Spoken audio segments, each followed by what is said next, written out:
해 주옵소서. 감사를 드리며 우리 죄에서 구원하신 예수님 이름으로 기도하옵나이다. 아멘. 우리 금요 새벽님에 나오신 우리 성도님들을 예수님 이름으로 환영합니다. 오늘 말씀은 아모스서 4장 12절 한 절 말씀을 보겠습니다.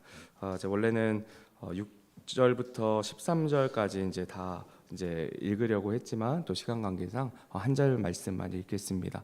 우리 같이 한 목소리로 읽겠습니다. 시작. 오 이스라엘아, 그러므로 내가 내게 이와 같이 행하리라. 오 이스라엘아, 내가 이것을 행하리니 내 하나님 만나기를 예비할지니라. 아멘. 오늘날 그 세계 기독교 그 인구의 흐름을 보면 경제적으로 부유하고 안정된 지역에서는 기독교 인구가 줄어들고 있는 반면에 가난하고 어려운 지역에서는 오히려 믿음이 활발히 자라고 있음을 볼 수 있습니다. 이것은 오늘 본문 말씀의 배경이 되는 주전 8세기 북이스라엘이 누렸던 경제적인 번영과 타락의 모습과 굉장히 비슷한 모습을 보입니다. 미국의 한 조사에 따르면 아프리카 지역의 기독교 인구는 2010년에 약 5억 1천만 명에서 2050년에는 11억 명 이상으로 늘어날 것으로 예상하고 있습니다. 이 지역은 전 세계 기독교인의 약 4분의 1을 차지했던 곳이지만 2050년에는 약 38%로 3분의 1 이상으로 늘어날 전망이라고 합니다. 반면 유럽과 북미의 기독교인은 점점 줄어들고 있고 무신론자는 많아지고 있다고 합니다. 안타깝고 두려운 현실은 같은 기간 이슬람권의 인구는 빠르게 증가해서 2060년경에는 전 세계 무슬림 인구가 처음으로 기독교 인구를 넘어설 수 있다고 분석합니다. 이러한 통계는 단순히 인구의 증감이 아니라 물질적인 풍요가 믿음을 방해하는 큰 요소임을 보여주고 있습니다. 부유함 속에서는 하나님보다 자신과 세상을 더 의지하기 쉽고 편안함 속에서는 하나님을 경외하는 마음이 무뎌지기 때문입니다. 그것이 바로 인간의 완악한 본성이라고 생각됩니다. 주전 8세기 북이스라엘의 백성들도 마찬가지였습니다. 그들은 부유함을 누리며 종교적 형식은 유지했지만 그 마음은 이미 하나님을 떠나 세상에게 가 있었습니다. 오늘날도 물질적으로 풍요로운 시대 속에서 많은 교회가 형식적인 신앙에 머물고 있습니다. 신앙의 본질보다 자신의 편의와 만족을 우선시하는 사람들이 늘어나고 있고 교회를 떠나 온라인 예배나 유튜브 영상으로 신앙을 대신하는 이들도 점점 많아지고 있습니다. 하나님께서는 이런 세대를 향해서 분명히 경고하고 계십니다. 내가 이것을 내게 행할지니 내 하나님 만나기를 예비할지니라. 오늘 이 아모스서 말씀을 통해서 풍요로운 시대를 살아가는 우리가 어떤 마음으로 우리 하나님 만나기를 준비해야 하는지 함께 나누도록 하겠습니다. 아모스서 1장 1절 말씀 우리 함께 읽겠습니다. 시작. 유다 왕 우시야 시대 이스라엘 왕 요아스의 아들 여로보암 시대 곧 지진이 있기 2년 전에 드고아의 가축 지는 자들 가운데 거하던 아모스가 이스라엘에 관하여 본 말씀드리라. 아멘.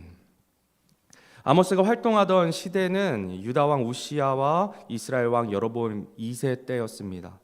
두 왕은 약 40년 이상을 통치하며 전쟁에서의 승리와 영토 확장을 통해 경제적인 번영과 평화를 누렸던 황금기를 누렸습니다.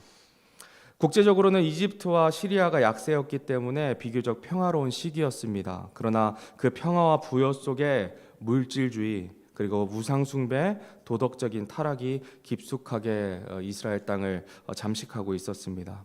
겉으로는 풍요하고 번영을 누렸지만 그들의 중심은 하나님을 떠난 시대였습니다. 이런 풍요와 타락의 시대에 하나님께서는 가난한 농부 아모스를 부르십니다. 아모스 7장 14절 15절 말씀입니다. 우리 같이 읽겠습니다. 시작. 이에 아모스가 아마샤에게 응답하여 이르되 나는 대언자가 아니며 대언자의 아들도 아니었노라. 다만 나는 가축 쥐는 자요 돌 무화과 나무 열매를 모으는 자였는데 내가 양떼를 따라갈 때에 주께서 나를 데려가시고 주께서 내게 이르시기를 가서 내 백성 이스라엘에게 대언하라 하셨느니라. 대언자 아모스는 드고와 출신의 사람이었습니다. 예루살렘 남쪽에 약 16km 떨어진 지방 출신의 사람이었습니다. 그는 목자이며 돌 무화과 나무를 재배하는 농부였습니다. 남유다 사람이었지만 하나님께서 그를 북이스라엘로 보내셔서 하나님의 말씀을 전하게 하신, 오늘날로 따지면 자비량 선교자이자 대언자였습니다. 대언자로서의 훈련 받지 않은 그냥 농부였습니다. 아모스라는 이름의 뜻은 짐을 진 자라는 뜻입니다. 그 이름처럼 그는 북이스라엘의 죄와 심판이라는 무거운 짐을 홀로 감당합니다. 유대 전승에 따르면 베델의 제사장 아마샤와의 갈등 끝에 박해를 받아서 순교한 대언자로 전해지고 있습니다. 아모스가 선포한 말씀은 단순한 개혁이 아니라 하나님께서 택하신 백성을 향한 회개의 절절한 외침이었습니다. 그는 먼저 주변 나라들의 죄를 언급했지만 가장 강하게 책망한 대상은 바로 하나님의 백성이었던 이스라엘이었습니다. 가난한 자를 은 한 세겔에 팔고 약자를 억압하고 부유층은 사치 속에서 가난한 자의 고통을 외면하였습니다. 하나님은 이런 위선을 향해 말씀하십니다. 아모스 5장 21절, 23절, 24절 말씀 우리 같이 읽겠습니다. 시작. 내가 너희의 명절 날들을 미워하고 멸시하며 너희의 엄숙한 집회들에서 냄새를 맡지 아니하리라. 너는 내 노랫소리를 내 앞에서 없애라. 내 현악기의 곡조를 내가 듣지 아니하리라. 오직 판단의 공의를 물같이 을을 힘찬 시내같이 흐르게 할지어다. 아멘. 아모스의 그 선포는 한마디로 요약됩니다. 우리 하나님께서는 죄를 미워하시지만 자신의 백성을 포기하지 않으시고 회개함을 통해서 다시 세우시겠다는 것입니다. 그리고 아모스서의 마지막에는 이렇게 회복의 약속을 선포합니다. 그날에 내가 다윗의 무너진 장막을 일으켜 세우리라.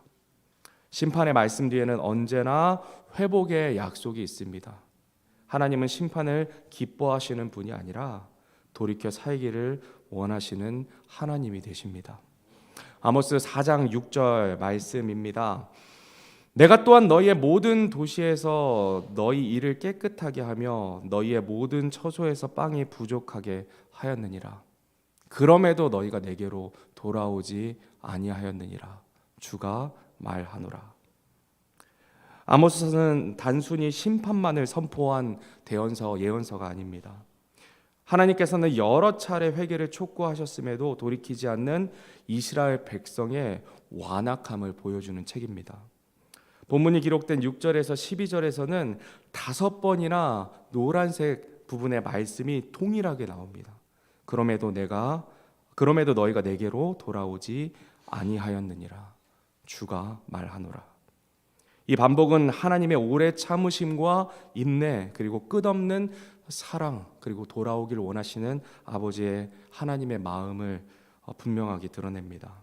이제 하나님께서 이스라엘에게 주셨던 5가지 경고, 기근, 가뭄, 질병, 전쟁, 그리고 소돔의 심판을 통해서 우리가 어떻게 내 하나님을 만나기 예비할지 살펴보겠습니다.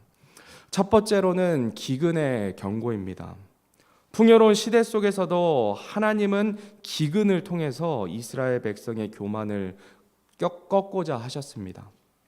사람은 배가 부를 때 하나님을 잊기 쉽지만 먹을 것이 부족해질 때 비로소 생명의 근원이 하나님께 있음을 깨닫고 돌이키게 됩니다. 그러나 이스라엘 백성은 여전히 하나님께 돌아오지 않았습니다.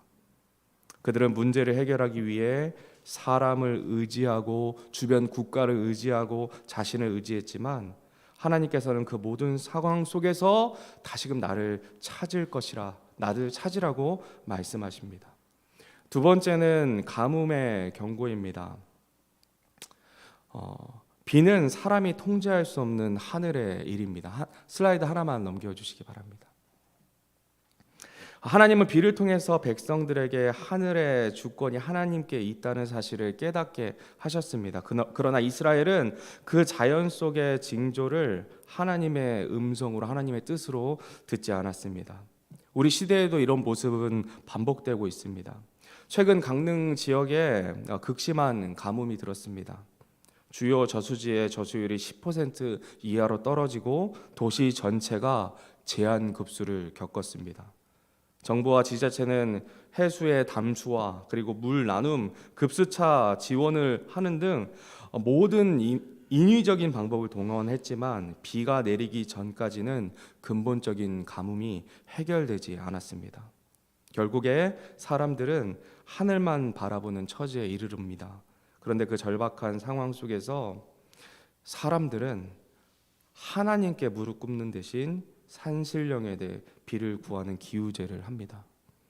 2025년 8월에 강릉에서는 대관령 산신에게 비를 내려 달라고 하는 전통 기우제가 열렸습니다. 이는 곧 비의 주권을 하나님이 아닌 다른 존재에게 돌리는 행위고 우상을 의지했던 이스라엘 백성의 모습과 다르지 않습니다. 아모스 시대의 이스라엘도 풍요의 시절에는 하나님을 잊고 가뭄이 와도 하나님께 돌아오지 않았습니다. 그들은 자신들의 노력과 자신들의 열심을 향한 제사를 앞세웠지만 하나님은 그들에게 말씀하십니다. 그럼에도 너희가 내게로 돌아오지 아니하였느니라. 오늘 우리에게도 동일한 질문을 하십니다. 너희는 누구에게 비를 구하고 있느냐? 비를 멈추거나 내리시는 분은 오직 우리 하나님 되십니다. 자연의 현상조차 하나님의 손안에 있음을 우리는 잊지 말아야 할 것입니다. 우리의 삶이 막히고 건조할 때 그것은 단순한 불운이 아니라 하나님께 돌아오라는 신호라는 것을 우리는 기억해야 할 것입니다. 세 번째로 병충해의 경고입니다. 오늘 9절 말씀을 다시 같이 읽겠습니다. 시작. 내가 마른 뼈와 곰팡이로 너희를 치고 너희 동산과 포도원과 무화과 나무와 올리브 나무가 불어날 때에 털벌레가 그것들을 삼키게 하였느니라. 그럼에도 너희가 내게로 돌아오지 아니하였느니라. 주가 말하노라. 마른 뼈와 곰팡이병은 고대 이스라엘 농경 사회에서 가장 치명적인 재앙 중에 하나였습니다. 하나님은 이스라엘의 풍요를 멈추게 하심으로 그들이 의지했던 경제적인 안정과 풍요의 신이었던 바알을 무력화시키셨습니다. 그럼에도 백성은 하나님께 감사하지 않았고 오히려 더 물질을 의지하고 탐욕스럽게 가난한 자를 학대하고 착취하였습니다. 그래서 하나님은 그들이 하나님보다 더 의지했던 풍요를 흔드십니다.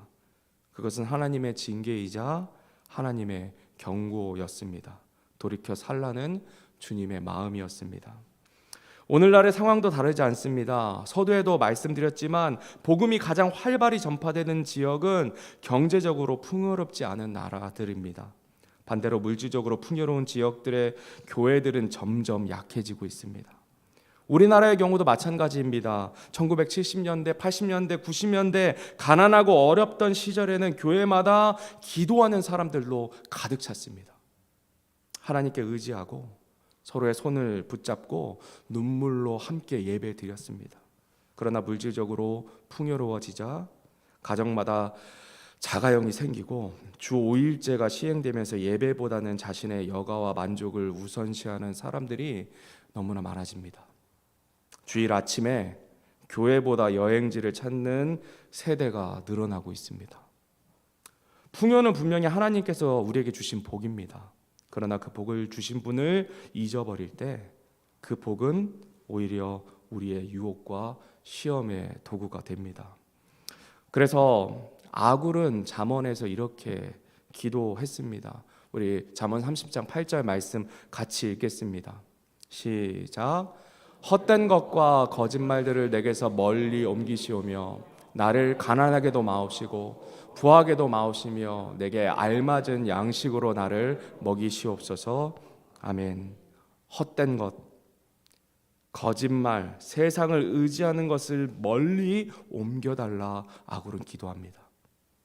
풍요로울 때 감사하고 부족할 때 하나님만을 의지하고 모든 상황 속에서 하나님만을 바라보는 겸손한 마음, 이것이 우리가 가져야 할 믿음의 태도입니다. 이것이 우리 하나님을 만날 준비가 되는 것입니다. 우리의 삶에 찾아오는 경제적인 어려움은 단순한 문제가 아닙니다. 그 모든 일은 하나님께서 우리를 부르시는 사랑의 경고, 돌아오라는 하나님의 음성일 수 있음을 우리는 기억해야 합니다. 네 번째로 전쟁과 역병의 경고입니다. 하나님은 이스라엘의 군사적인 자만을 꺾기 위해 전쟁과 역병을 허락하셨습니다. 풍요와 평화 속에 늘 하나님을 잇는 교만이 도사리고 있습니다. 이집트에서 행한 방식대로라는 표현은 하나님께서 과거 출애굽 사건에서 행하신 심판과 재앙을 다시 일으키셨음을 뜻합니다. 과거에 우리가 겪었던 구원의 역사가 이제는 심판의 도구로 되돌아온 것입니다. 그럼에도 불구하고 하나님은 여전히 이스라엘 백성이 이것을 보고 회개하기를 기다리십니다. 그럼에도 너희가 내게로 돌아오지 아니하였느니라. 하나님께서는 징계보다 회개를 원하십니다. 그분의 심판은 파괴가 아니라 사랑의 경고입니다. 계속해서 반복해서 이 소선지서를 통해서 성경을 통해서 계속해서 반복해서 우리에게 주시는 말씀입니다. 그러나 이스라엘 백성은 은혜의 역사를 잊고 하나님의 경고를 무시합니다. 마지막 다섯 번째는 소돔과 고모라의 경고입니다. 우리 11절 말씀을 같이 한 목소리로 읽겠습니다. 시작. 하나님이 소돔과 고모라를 무너뜨린 것 같이 내가 너희 중에 얼마를 무너뜨렸으므로 너희가 불타는 데서 빼낸 나무 조각같이 되었느니라. 그럼에도 너희가 내게로 돌아오지 아니하였느니라. 주가 말하노라. 하나님은 소돔과 고모라처럼 일부의 지역을 무너뜨리심으로 이미 심판의 본보기를 이스라엘 백성에게 보여주십니다. 불타는 데서 빼낸 나무 조각같이 되었다는 표현은 심판 중에 은혜로 건진받은 소수의 사람들, 즉 하나님께서 남겨두신 자들이 있다는 것을 상징합니다. 그러나 그 은혜조차 회개로 이어지지 않는다면 결국 완전한 심판을 맞게 된다는 것입니다. 소돔과 고모라의 멸망은 완전한 심판을 상징합니다. 한 사람의 의인이 있을 때까지 기다리시는 하나님은 오래 참으시되 그 심판을 영원히 미루지 않으시는 공의하신 하나님이십니다. 따라서 아모스의 소돔과 고모라의 경고는 단순한 재앙의 예언이 아니라 돌아오라는 하나님의 마지막 경고입니다. 마지막 호소입니다. 하나님의 징계는 파멸의 목적이 아닙니다. 그분의 목적은 회개와 회복임을 반복해서 말씀하십니다. 그러나 마음이 완악한 사람은 그 경고마저 무시합니다. 우리의 인생도 때로는 기근과 가뭄, 질병과 아픔이 찾아올 때가 있습니다. 그러나 그 모든 상황 속에서도 하나님은 우리에게 말씀하십니다. 아모스서 5장 4절 말씀입니다. 같이 읽겠습니다. 시작. 주가 이스라엘의 집에게 이같이 말하노라. 너희는 나를 찾으라. 그리하면 너희가 살리라. 아멘. 문제의 원인은 세상의 방법에서 찾는 것이 아니라 하나님 앞에서 자신을 돌아보고 하나님께 나아갈 때 얻을 수 있습니다. 너희는 나를 찾으라. 그리하면 너희가 살리라. 마지막으로 오늘 본문 말씀인 12절 말씀입니다. 오 이스라엘아, 그러므로 내가 내게 이와 같이 행하리라. 오 이스라엘아, 내가 이것을 내게 행하리니 내 하나님 만나기를 예비할지니라. 아멘. 하나님께서는 여러 차례 경고의 끝에 마지막으로 이 말씀을 주십니다. 이스라엘아, 내 하나님 만나기를 예비하라.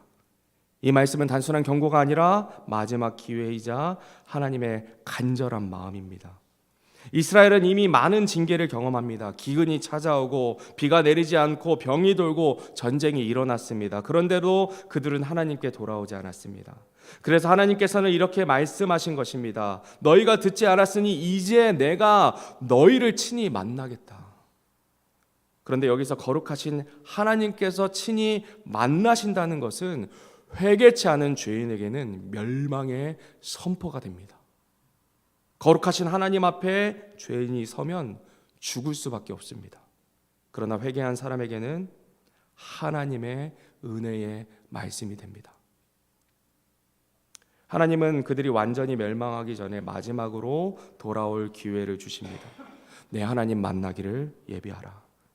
이 말씀의 핵심은 마음을 준비하라는 것입니다. 히브리어 원어로 예비하라는 말은 단순히 준비한다는 뜻이 아니라 마음을 단단히 세워라, 스스로 바로 서라는 의미를 가지고 있습니다. 즉 외적인 준비보다 우리 마음의 준비, 겉모습보다 마음의 회개가 먼저라는 것입니다. 이스라엘은 하나님을 예배의 대상으로만 생각했습니다. 하지만 하나님은 이제 심판주로, 창조주로, 전능하신 주님으로 그들 앞에 서게 될 것입니다. 이제는 형식적인 예배가 아니라 하나님 앞에 설 준비가 되어 있는 우리의 삶이 필요한 때라는 것입니다. 오늘 우리에게도 이 말씀은 똑같이 주어집니다. 우리 모두 언젠가 하나님을 만나게 될 날이 있습니다. 그분을 믿는 구원받은 사람들에게는 영광과 기쁨의 만남, 회개하지 않는 사람들에게는 심판의 만남이 될 것입니다. 하나님을 만난다는 것은 우리들에게 두려운 일이 아닙니다. 그분의 앞에 설 준비가 되어 있는 사람에게는 가장 복되고 영광스러운 기대되는 순간일 것입니다. 성도 여러분, 여러분은 우리 주님 만날 준비가 되셨습니까? 그리스도의 심판석 앞에서 서게 될 그날 하나님 앞에 잘했다 칭찬받을 준비가 되셨습니까? 아니면 부끄러움만 가득한 죄송한 마음으로 주님 앞에 서시겠습니까? 우리는 오늘도 우리 주님 만날 준비를 해야 합니다. 오늘 말씀을 맺겠습니다. 아모스는 풍요 속에서 하나님을 잊은 이스라엘 백성을 향해 외쳤습니다. 기근이 와도 가뭄이 와도 전쟁이 닥쳐도 그들은 돌아오지 않았습니다. 그러나 하나님은 여전히 말씀하십니다. 이스라엘아, 내 하나님 만나기를 예비하라. 이 말씀은 심판의 경고이자 사랑의 초청임을 기억합시다. 풍요 속에서 교만하지 않고 고난 중에도 낙심하지 않고 하나님을 경외함으로 매일을 살아가는 우리가 되기를 간절히 바랍니다. 마지막으로 이 말씀에 우리 자신의 이름 석자를 넣어서 믿음으로 선포하도록 하겠습니다. 같이 믿음에 선포하겠습니다. 시작. 주가 김정민의 집에게 이같이 말하노라. 너희는 나를 찾으라. 그리하면 너희가 살리라. 아멘. 기도하겠습니다. 아버지 하나님 감사합니다. 영원한 죄와 사망의 권세에서 예수님 십자가 희생으로 구원하신 은혜에 오늘도 감사드립니다. 죄악 많은 세상 가운데 우리를 홀로 두지 않으시고 때로는 징계로 때로는 책망의 말씀으로 우리와 함께 하시는 하나님께 감사드립니다. 내 하나님 만나기를 예비하라 말씀하신 주님, 오늘 말씀을 통해 우리 자신들을 돌아보게 하시고 우리가 알게 모르게 하나님보다 세상 편에 섰던 부분이 있다면 돌이켜 살 수 있도록 인도하여 주옵소서.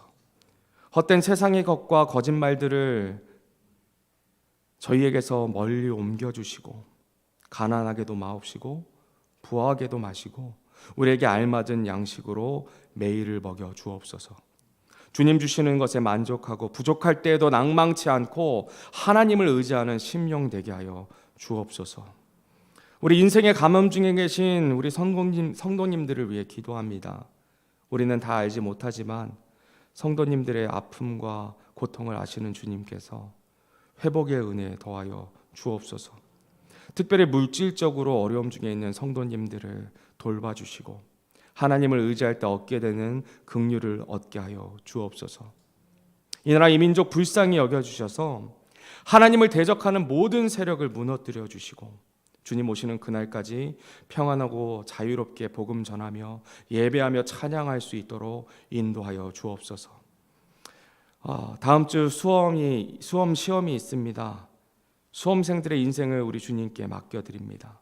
그들이 자신의 실력보다 하나님을 경외하는 법을 알게 하시고 그들이 준비한 것들을 최상의 상태에서 온전하게 펼쳐 보일 수 있도록 강건케 하여 주옵소서. 이 시간 이후에 각자가 기도의 제목을 들고 나아갑니다. 주님께서 선하게 응답하여 주시고 남은 한 주도 주님 만나기를 준비하는 삶 살게 하여 주옵소서. 모든 것 감사드리며 지금도 우리와 함께 하시는 예수님 이름으로 기도드렸습니다.